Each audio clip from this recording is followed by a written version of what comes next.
Okay, in this video, I'm going to talk about um, the two analogies that I see on how my brain works, being diverse slash autistic. Okay, first one is a train track analogy, and that's basically when a task needs to be done. So the task is going from point A to point B. So the train is put on the track and is to go from point A to point B. And if everything goes smoothly, that's exactly what happens. Okay, train goes, makes it from point A to point B. But because life isn't smooth sometimes, what happens is different things can cause the train to have to stop, or it gets derailed. There's unscheduled stops.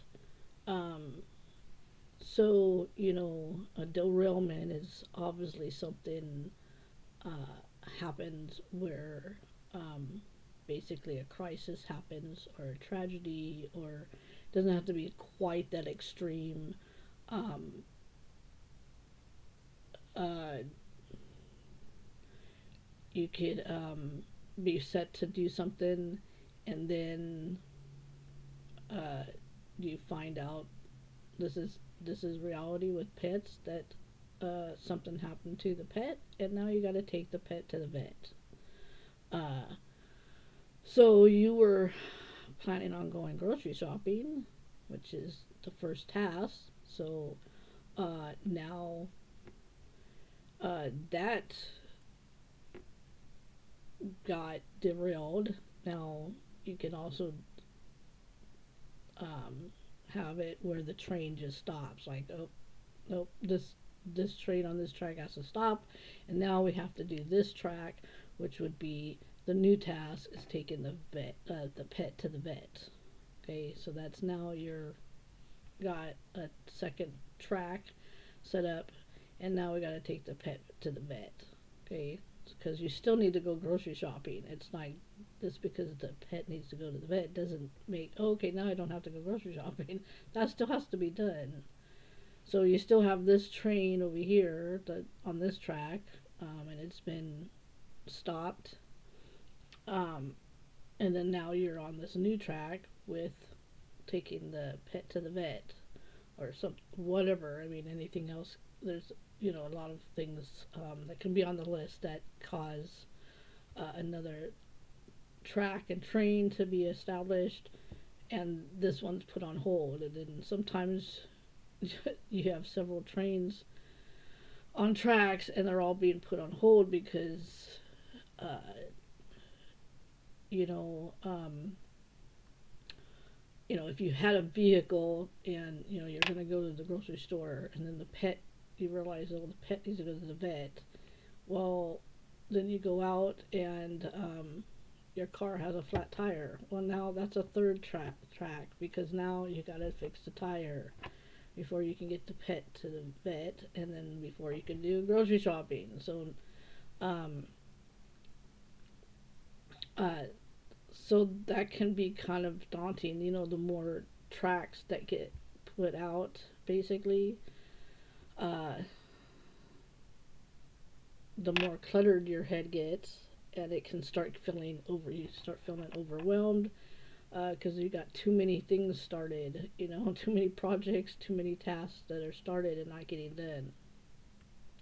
An unscheduled stop would be uh, someone asks you to do something. You're on your way to the store. You're trying to get out to the car, and they say, "Hey, can you take this trash on the way out?" Okay, that one's not so bad because it's on your way. You just take the trash. It's out there.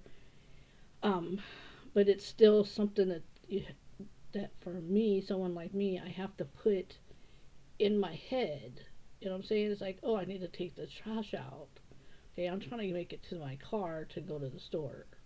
or in my case, actual case, I'm trying to make it to my mobility scooter. um, to make it to the store.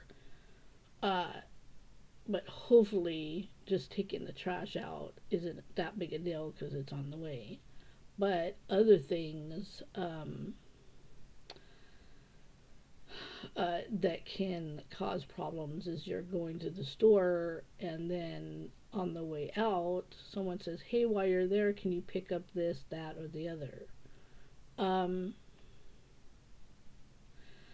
that can be a problem because I already have in my head my list, or I actually have a list on paper. So if I try to remember those items, it sometimes it works, sometimes it doesn't.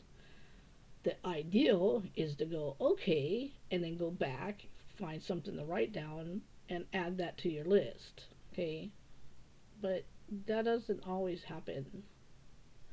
Um, so then you get to the store and you're like, oh crap, what did they want me to get?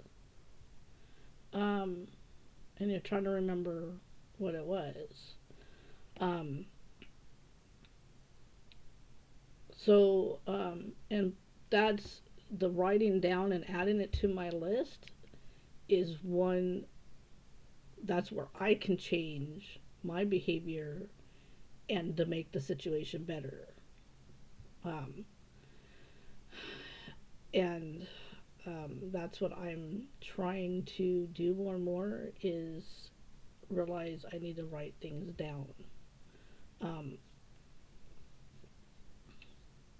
and get my brain to have a basically a trigger where when something happens, my brain goes, "Oh, write that down."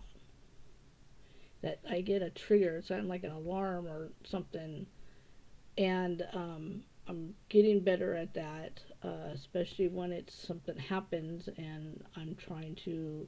I say to myself, "Oh yeah, I need to remember to tell my husband when he gets back or when he wakes up or when he gets out of the shower or whatever."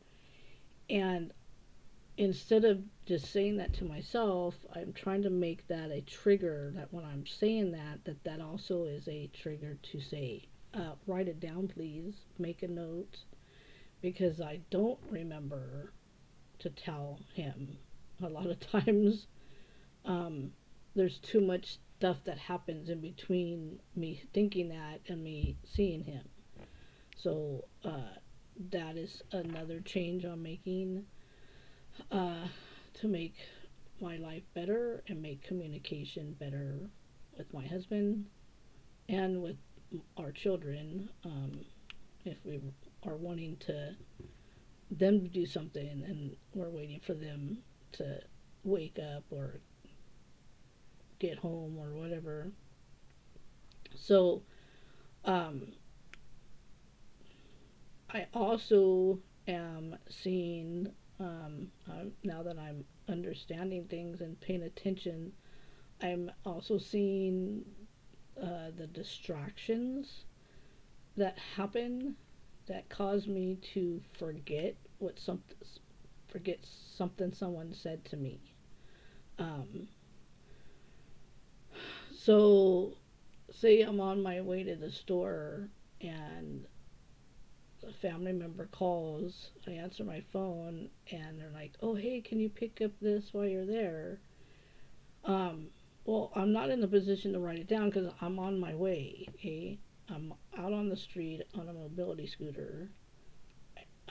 I don't. I can't just stop and write it down. Um, you think I would? I do have, or I've tried to keep a writing utensil in the little basket at the front of the mobility scooter, uh, but it keeps going missing. So I think it falls through the slits in the basket, and so I am trying to actually have where I can do that, but sometimes my writing utensil goes missing.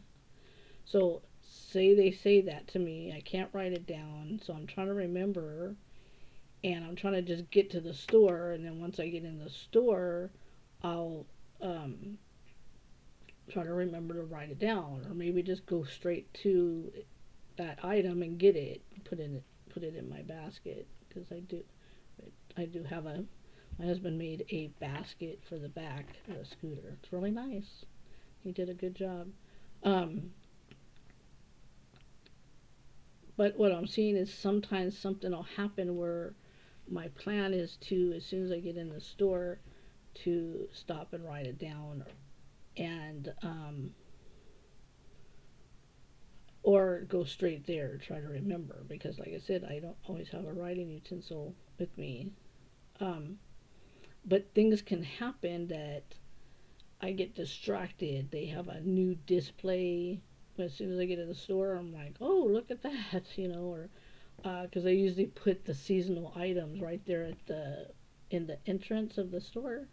So as soon as you go in, you see what the latest seasonal items are.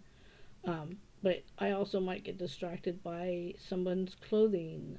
If a lady has a really cute shirt on or dress, or somebody's with a kid and the kid is doing something and they're being cute or something, um, or being bad. Sometimes they're the kids, you walk in and someone's kid's throwing a fit, so you walk into that. Um, those are things that can distract me from getting that um, thought to remember the item. So I'm seeing that things that are happening around me can distract me, and then that thought that was coming in just goes somewhere. I don't know. I don't know where it goes. I don't know where it goes. Um, and then you don't get the item that the person was calling about at the store, calling you about to get at the store. And then when you get home, you're like, oh crap, and they're mad and you feel like an idiot. Um, so that's that can cause an issue with getting that task done, going from point A to point B, accomplishing the, the trip. Of course, I guess kind of like with going to the grocery store, it would be like a round trip. You got to get to the store and get back, so it's a round trip that you're having to do. Um,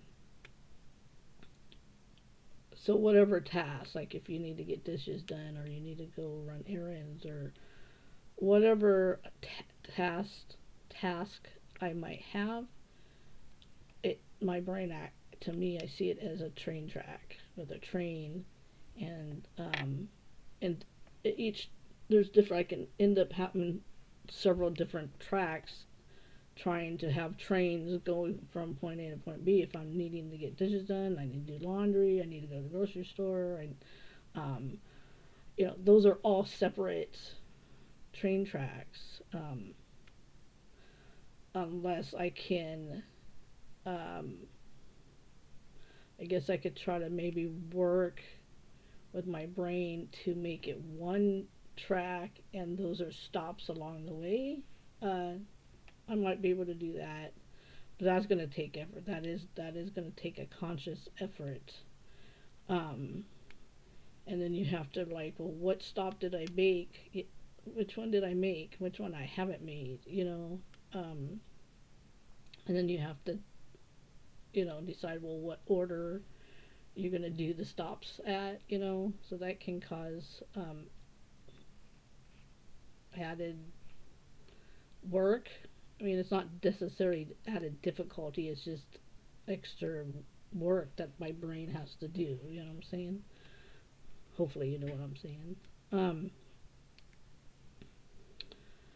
Okay, so actually, I just remembered another analogy, so this will be three analogies in this video. Okay, um, when it comes to like emotions and character traits, so like when I'm trying to live out the nine fruit of spirit, love, joy, peace, patience, kindness, goodness, faithfulness, gentleness, and self-control. Of course, we also are adding, I want to be merciful. I want to be joyful. Well, that's part of that fruits. Um, there are other things, like there's other traits, not just the nine fruit of the spirit. Um, and some of it is just also those and emotions, anger, happiness, sadness, um, frustration, embarrassment, whatever emotion. Those I look as like a bar, like in video games, how you have your health bar, and then you maybe have your shield bar, and you have your endurance bar. Um, so there's different. So each has a bar. So that's how I look at it. And um, so if I'm trying to be patient, is my bar full? So I'm being very patient, or is it empty? Where I'm like have no patience at all, uh, or somewhere in between. So I pay attention to what's going on, and there are times I'm realizing, yeah, my bar for patience is it's there's none. I have no patience right now. Like whatever day, a lot of stuff is happening. I'm tired and hungry and whatever things can attribute to uh, that bar being depleted. So all these things can cause that. Obviously in life, someone uh, getting on your case,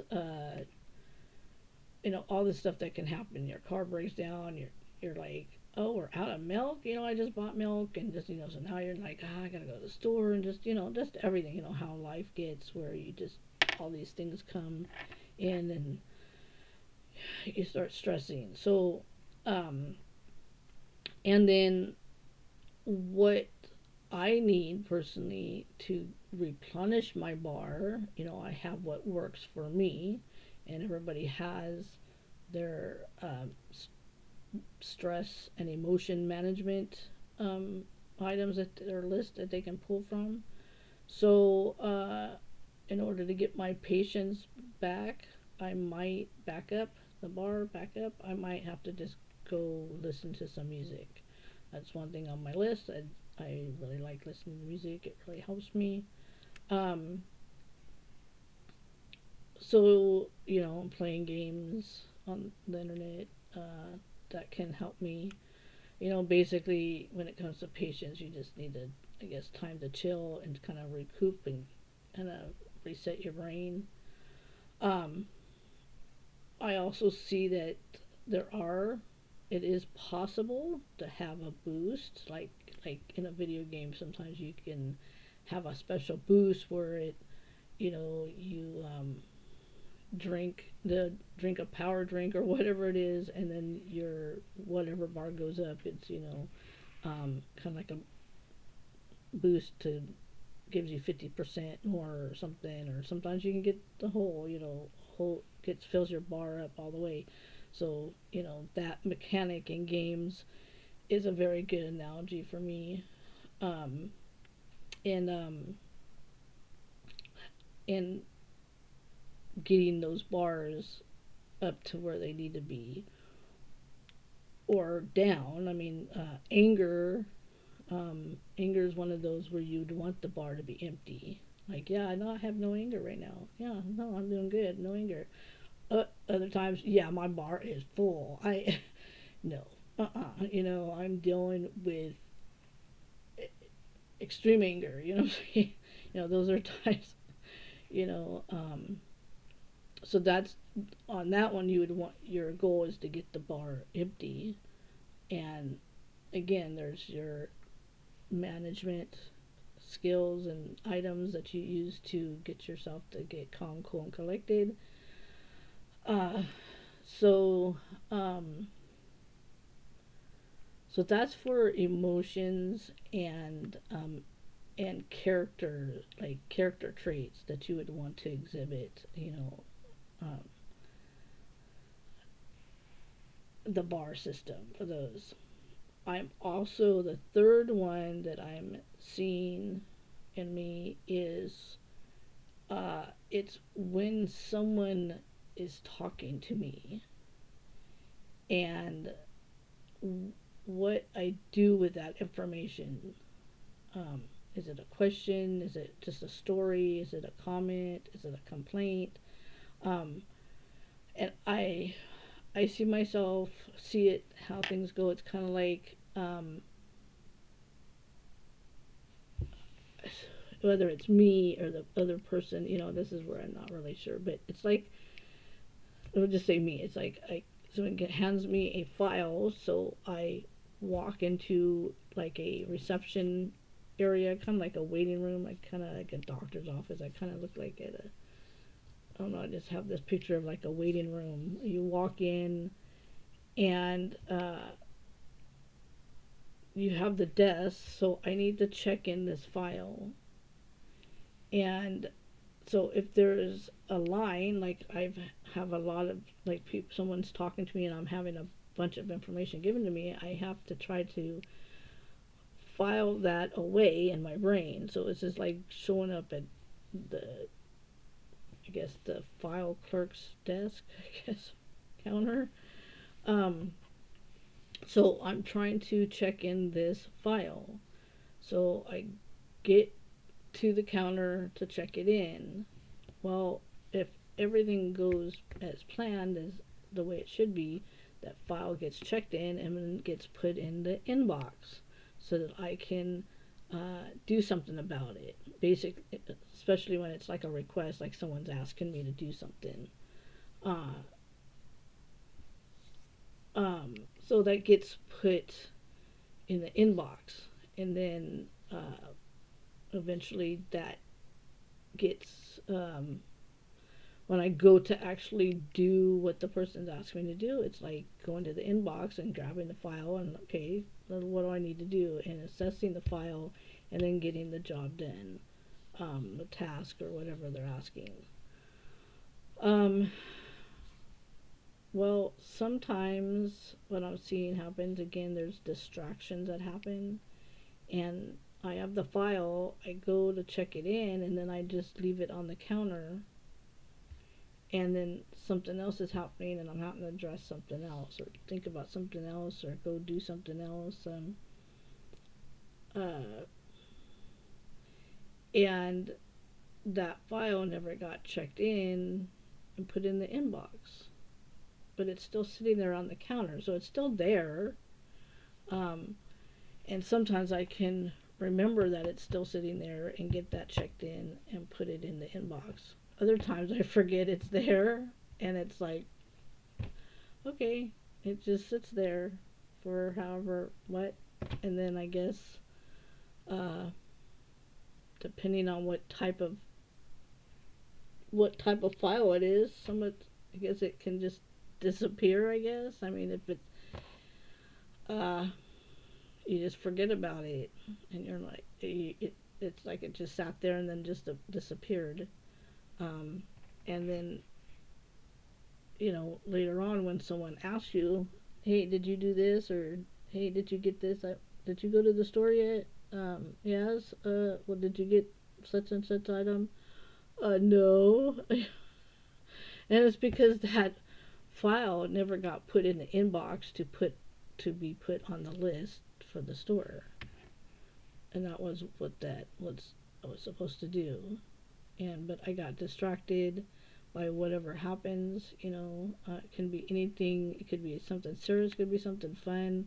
The animals are doing something cute, and one of my kids are like, "Hey, look at the kitty cat," and then you're like, "Oh, yeah."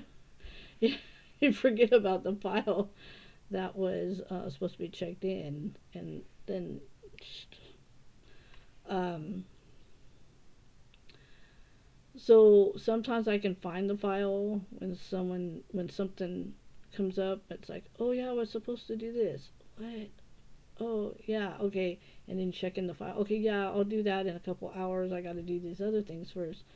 So you get the file checked in. So you find it, um, and it gets checked in, you put it in the inbox, and then hopefully you get to it. Of course, sometimes stuff happens and it sits in the inbox for longer than you expected.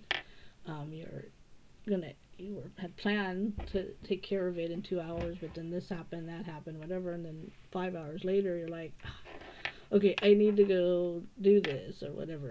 Um, other times, um, other times, I purposely don't put that file in the inbox because the person that gave it to me made piss me off. And so I'm like, you know what? This one's going in the wrong file. You can kiss my ass. you know, um, so I'm human and I don't always make the right choice. And I let my emotions get the best of me and get anger. I go ahead and let that anger bar get filled up. And now the good news is sometimes when I put those files in the round file, I can go get them out later on when I got calmed down and I'm not so angry. I can pull that out. Other times I get so angry that I burn the file. Um, and then those ones you can't get back. You have to make a new one. Um, so, and that's where you have to find out what happened and, make choices, and make better choices.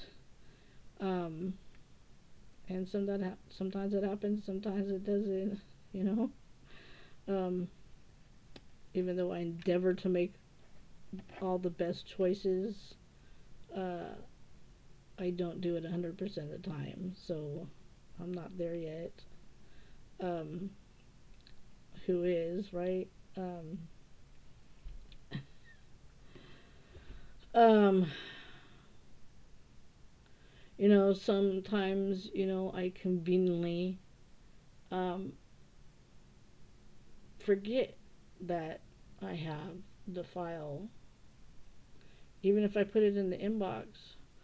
Oh, really? You want me to do this? Oh, yeah. Oh, yeah, I forgot about that. You know, um, full well it's sitting in the inbox. You're just not refusing to do anything about it. Okay? I do that too sometimes. So, those are not good moments, but, hey, I'm human. And I give in to my flesh and the wickedness that's in my heart at times that hasn't been removed at that moment or been brought back, because sometimes we remove these things from our life and then later on they come back, and so there's a constant assessing of what's in your heart and what decisions you're making and what you think and feel, and uh, making choices to be the best person you can be, even though we have moments that we're just like, yeah, no, that's not happening right now. I'm not going to be a good person right now because I just don't feel like it, or whatever our excuse is. I mean, we have all sorts of excuses um, for not exhibiting good behavior. Um, so those are the three things. So basically, when with the file thing, when it gets put in the inbox, and then when I go to the inbox and pull the file out, then that's when the train analogy kicks in, because then now I'm actually actively trying to do something about it. So now I'm trying to go to point A to point B, versus before it was just, hey, someone told you something, hey, can you do this? We need to, make a plan for dinner or whatever. That's a file that needs to be put in the inbox. And then actually stopping and making a plan for dinner. And then that's one train track. And then going to the store to get the items to make that dinner menu item is the another train track. You know what I'm saying? And then actually cooking the meal is a different train track. And cooking has all sorts of uh, derailments and side quests and stuff that you know so much stuff happens in cooking. You're so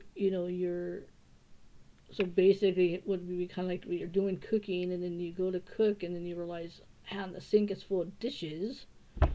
Okay, why didn't the dishes get done? So now you have to stop and wash the dishes so that you can use the kitchen. uh,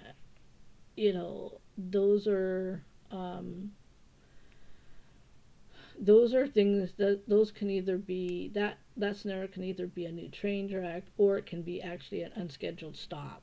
That's kind of like an unscheduled stop where you're okay. I'm gonna go cook this meal, but now I have to veer off the path, go wash dishes. Okay, now I can get, and then when the dishes are done, then okay, now I'm back on track cooking dinner. Um, and then, all sorts of distractions can happen trying to get that done. Uh, I also have this goes on more often than I like it to, is when you're gonna go do a task, and then you go there, and then you see something else that needs to be done, and you're like, oh, well, I'll do this while I'm here, and then in the process doing that, something else that causes you to go here, like say you're putting, you're gonna do something and that some stuff needs to be put away, so you're like, okay, I'll just put away these items real quick.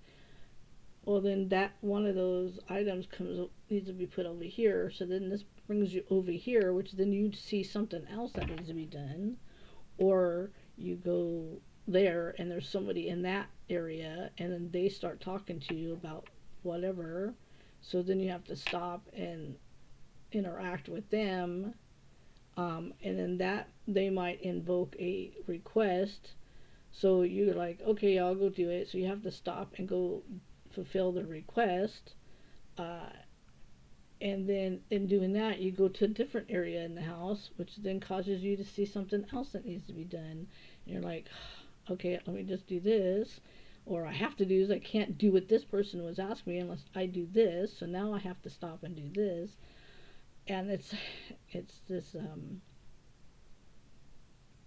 this domino effect where it's like, and then you're like 2 hours later, you're like, wait a minute, and you remember the very first thing that you were going to do, which you still haven't done. So you're like, uh, you know, so that can be frustrating, and it just puts a lot of clutter in my head, and now I'm having to keep track of all this stuff. Um, in executive functioning can be an issue. It's a big issue with autistic people, um, and just getting things done. And when your list is so long, like a certain length, you you get overwhelmed just looking at the list, and you it can cause you to what's the word I'm looking for? Stop, not do, like it causes you to shut down. Basically, you're like uh, frozen. You get frozen. That's the word I was looking. It freezes you up where you're just like, and then you can't get yourself to do anything on the list. So you have to, at least for me, I have to, try to break things down and just say, okay, I'm just going to pick one thing on the list and just do that. And if you eventually kind of whittle things away where you kind of And then once you start getting things crossed off the list, actually you pick up momentum. For me, I pick up momentum because I'm like, okay, yeah, I'm getting things done. Okay, this is good, you know. So it does it. Then that does help you, or help me anyway, to get the list done faster. And sometimes it's just that getting that first thing done. You look at your list for hours sometimes, and like, oh, I'm just gonna go look at some videos on YouTube. I'll just go play some games. Um, you know, and then that's our immaturity. You know, that's when you're acting immature. You know, and then you're just like, yeah, you need to adult now. When you get off the computer, you have to get yourself off the computer and do adulting. Um, but let's see what else. Um,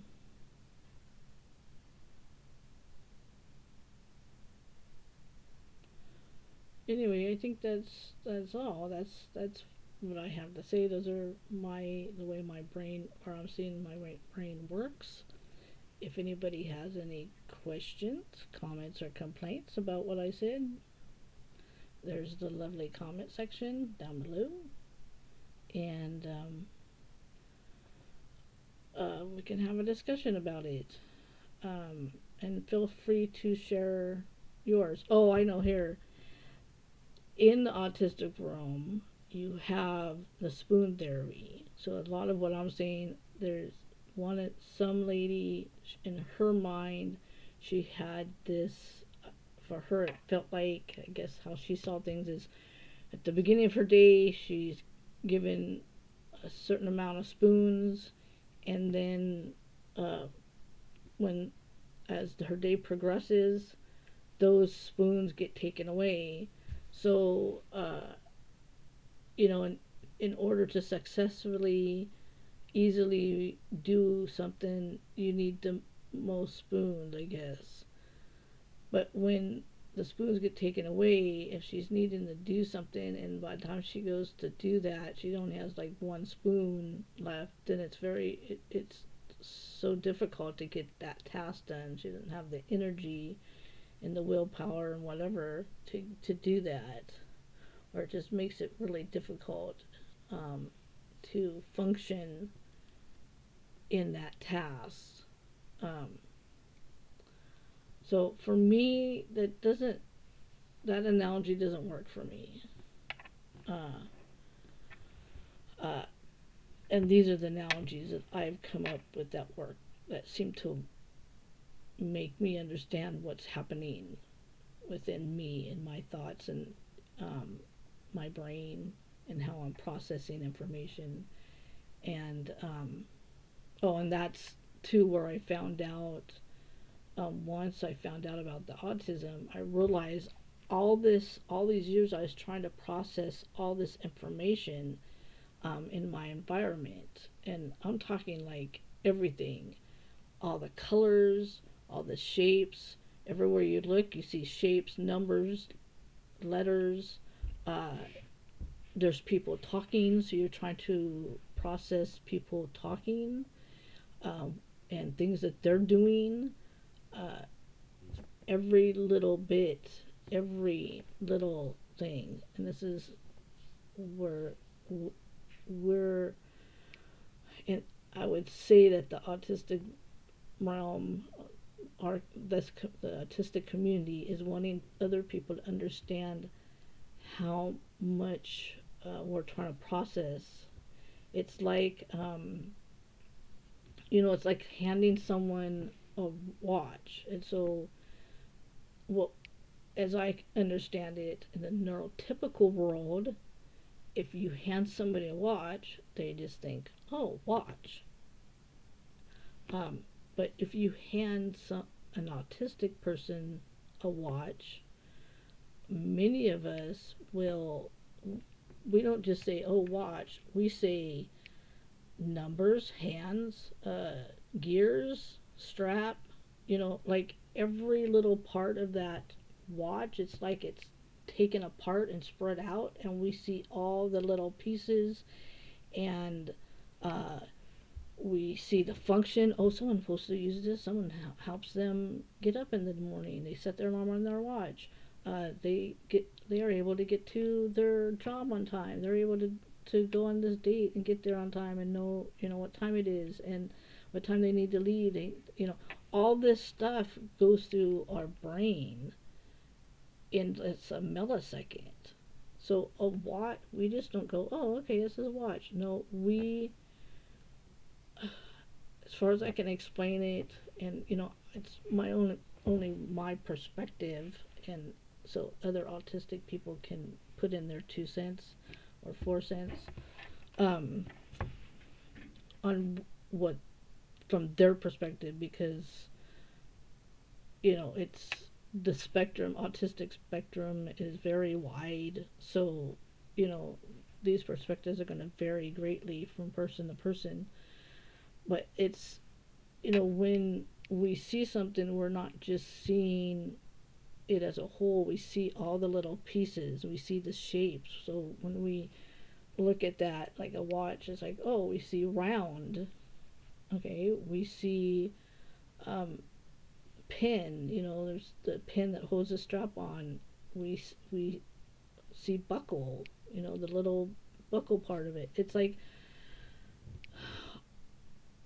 we see all this stuff that can describe a watch, or parts of a watch and pieces of a watch, and what the function of a watch is, and what its purpose is, and what its purpose is not. um, I think we also would in our brains pulls out things that it's not supposed to do too. We are subconsciously thinking about that. You don't use a watch as a hammer. You know what I'm saying? You don't want to take your watch and pound something. That's stupid, and you'd break it.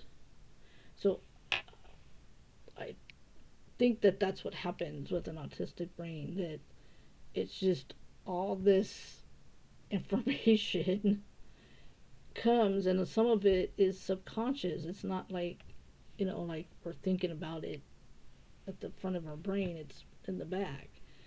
You know, and so I realized all these years that I had all this information coming, and it's trying to get into this gate that's my brain.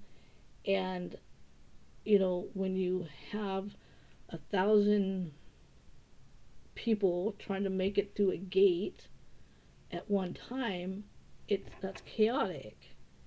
It's You need to get in single file. It's like get in line, okay, and then go through the gate one at a time.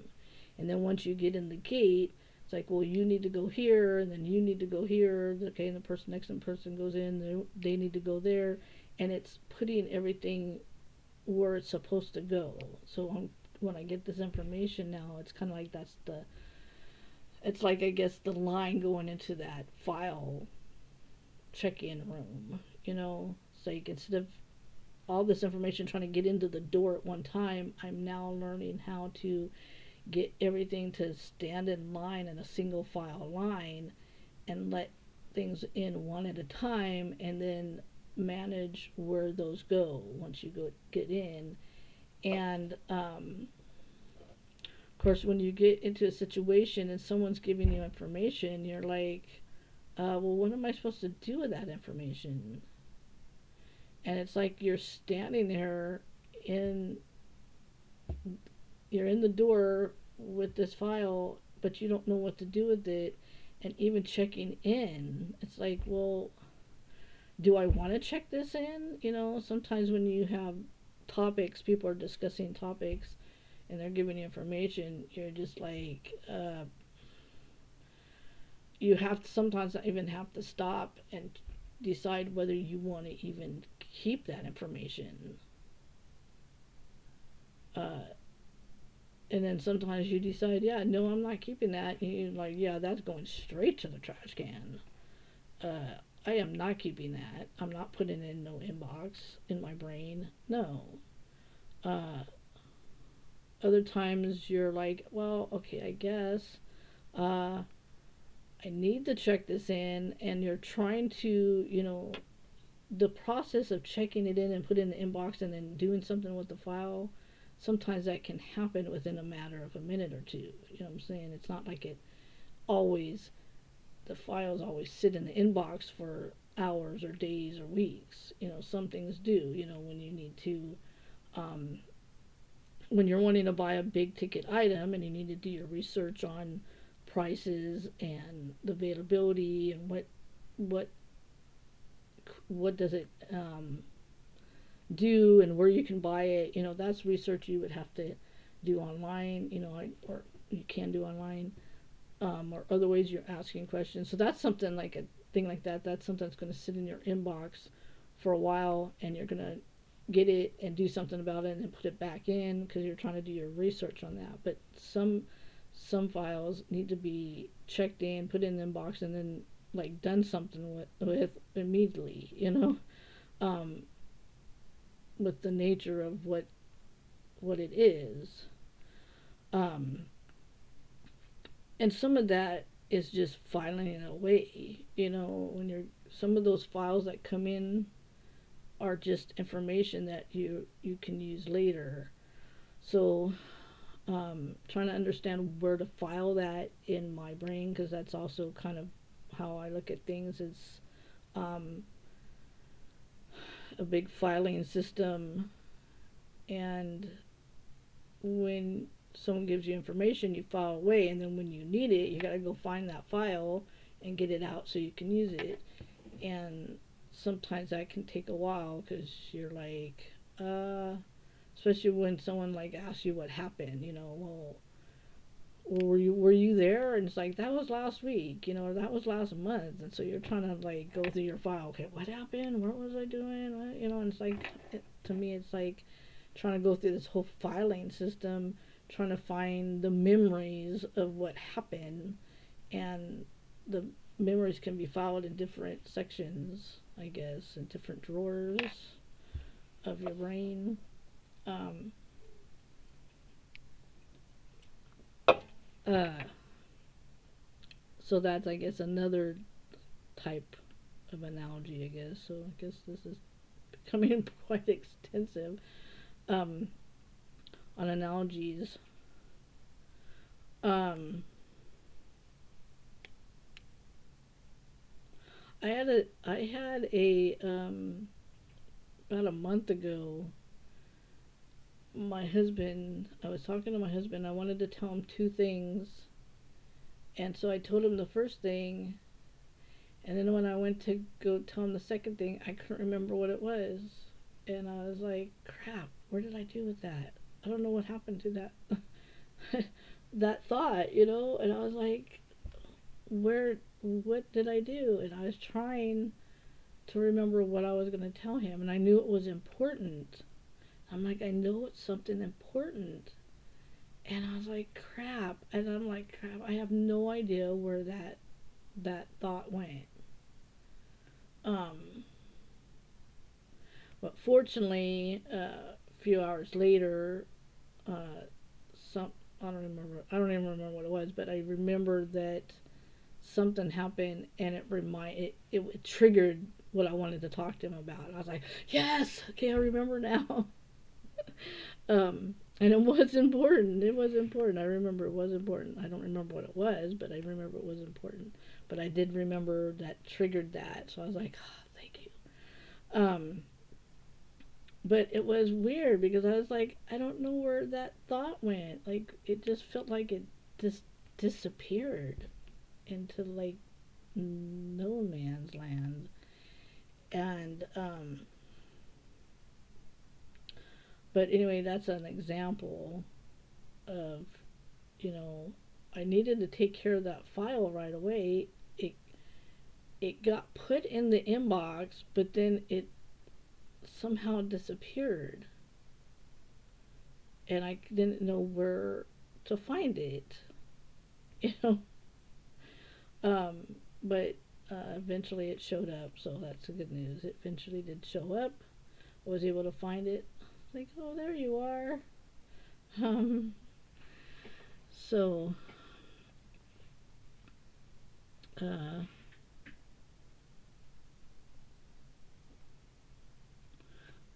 okay, let's see. Let me see if I can think of anything else to say before I end this video.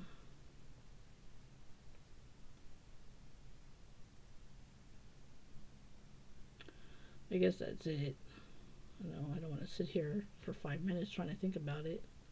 Um, I guess if I remember something, I can add it in a comment. I'll add it in a comment to the video, uh, and we can get the conversation going. So, thanks for listening, um, and leave your questions, comments, or complaints down in the comment section, and join the conversation and share your thoughts and your analogies. Love to hear what you guys like, what you think your brain does.